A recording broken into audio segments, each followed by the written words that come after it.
All right, let's jump right in. Have you ever really stopped to think about why you grab your phone and just open a certain app? Or why, after a super long day, you're way more likely to pick a comedy over a documentary?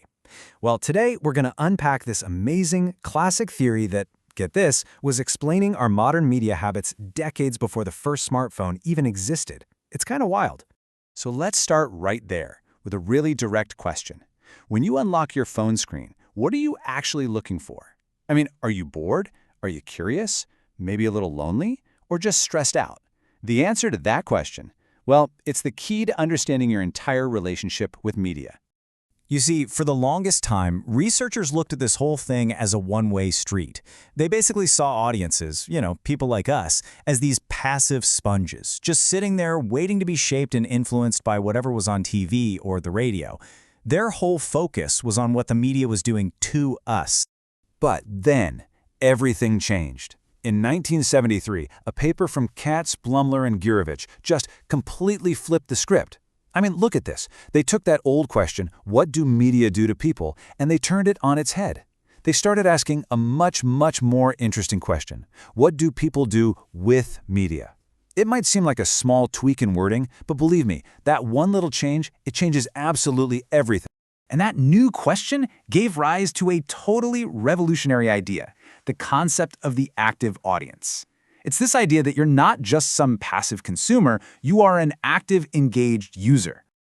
So the theory puts it like this. Your media use is a goal-directed activity. In other words, you are in charge.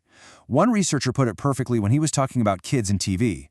He said, it is they who use television rather than television that uses them. And of course, the exact same thing is true for us. You use your media, it doesn't just use you. So this whole theory really rests on three core ideas. First, you're using media for a reason, even if you don't consciously think about it.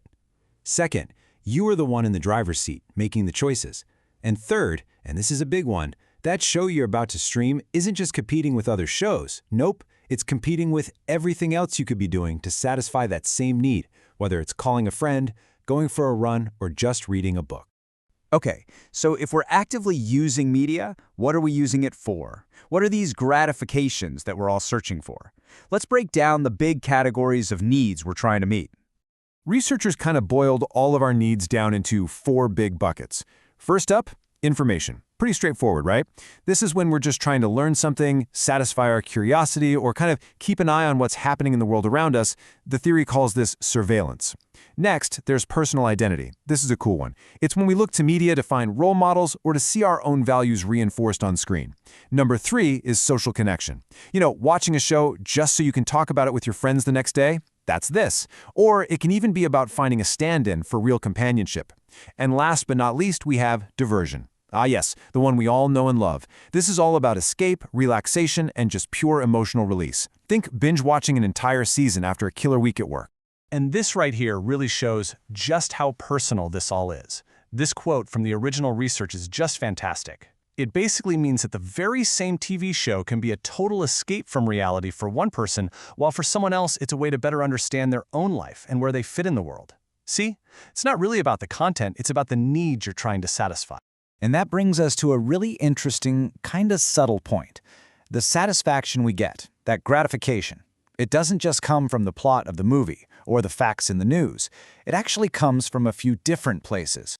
First, there's the obvious one, the content itself. You feel good because of the story in the movie, the jokes in the sitcom, the info in the documentary, or just the sound of the music. This is what we usually think of. But you can also get gratification from the simple act of consuming. Think about the ritual of listening to your favorite podcast on your morning commute, or that cozy feeling of just sitting down with a book. It almost doesn't matter what the book is. The original researchers pointed out that for some people, just having the radio on in the background was a way to, quote, structure one's day. The habit itself becomes the reward. And finally, a huge piece of the puzzle is the social context. It's about watching the Super Bowl with your buddies, or going to a scary movie with your partner, or even just hopping online to argue about the latest episode of a show you love. The media itself becomes a bridge for connecting with other people. So, what's the big deal? Why does a theory from the 1970s still matter so much in our world of TikTok and endless streaming? Well, because understanding why we choose our media is the first step to understanding the effect it has on us. This is the biggest takeaway of all. The reason you're tuning in is a critical piece of the puzzle. It completely shapes how that media is going to affect your thoughts, your beliefs, and your feelings. Your why actually changes the what you get out of it and what it does to you. Let me give you a quick example.